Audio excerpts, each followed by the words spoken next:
Exam day in haunted school. 12th class में पढ़ रहे ऋषि के लिए आज एक बहुत बड़ा दिन था। ऋषि राजस्थान के एक छोटे से शहर से था और पिछले 2 सालों से अपने घर से दूर जयपुर में वो अपनी इंजीनियरिंग की एंट्रेंस के लिए प्रिपेयर कर रहा था। आज उसका एंट्रेंस एग्जाम था और वो ऑलरेडी बहुत लेट हो चुका था क्योंकि एग्जाम सेंटर भी दूर था। तो ऋषि बिना देरी करते हुए सेंटर पहुंचने के लिए अपनी बाइक फुल स्पीड पर चला रहा था। जैसे जैसे शहर पीछे छूटता गया, रास्ता और ज्यादा सुनसान होता गया। उसका एग्जाम सेंटर था राजामल सीनियर सेकेंडरी स्कूल। जैसे ही ऋषि को स्कूल की बिल्डिंग दिखाई दी, उसके दिल की धड़कनें तेज हो गईं। ऋषि ने अपनी रिस्ट वॉच में टाइम देखा तो ऑलरेडी एग्जाम स्टार्ट हुए 5 मिनट बीत चुके थे।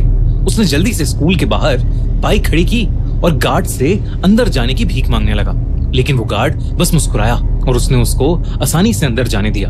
अंदर जाते हुए जब ऋषि ने उसके चेहरे की तरफ देखा तो एक अजीब सी चमक उसकी आंखों में थी, जैसे कोई सालों बाद वहां आया हो।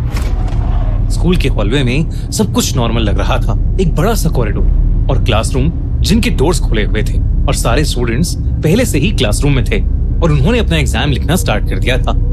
ऋषि भी भागकर अपने एग्जाम हॉल में गया। उसे पेपर डिस्ट्रीब्यूट हुआ और वो जल्दी जल्दी अपने आंसर्स लिखने लगा।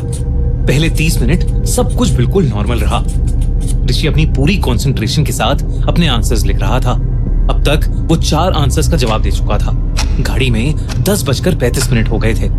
5th आंसर लिखते ही जैसे ही उसकी नजर सामने खड़ी टीचर पर गई, वो अचानक से घबरा गया क्योंकि वो टीचर उसे बड़े अजीब तरीके से घूर कर देख रही थी। पर ऋषि ने उन पर ध्यान न देते हुए वापस अपने एग्जाम पेपर पर लिखना शुरू कर दिया, लेकिन उसे कुछ बहुत अजीब दिखा।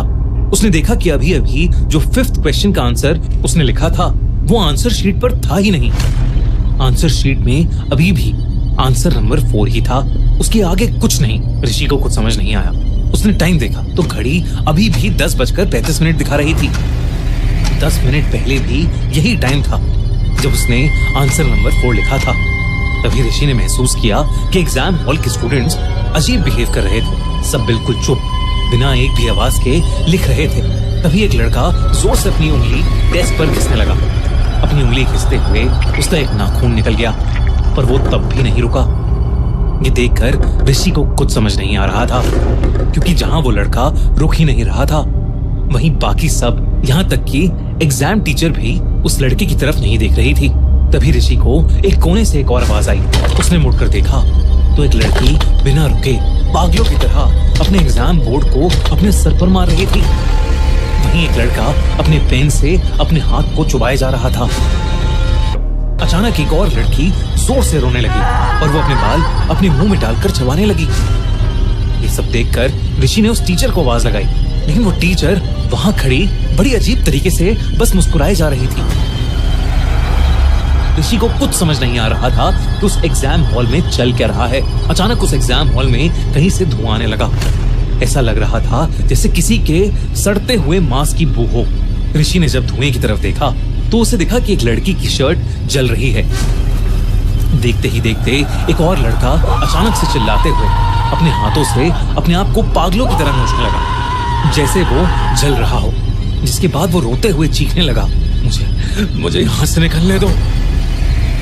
ऋषि ने देखा कि जो लड़की उसके ठीक सामने बैठी थी, उसके हाथ अपने आप लाल हो रहे थे, जैसे किसी ने उस पर तेजाब डाल दिया हो। वो टीचर जो पहले नॉर्मल थी, सब कुछ चुप होने को कहने लगी और तभी उसकी आंखें एकदम से सफेद पड़ गईं। उसने जबरदस्ती अपने हाथ से अपना मुंह चीर दिया, जैसे वो अपनी जलती हुई चमड़ी उतार रही हो।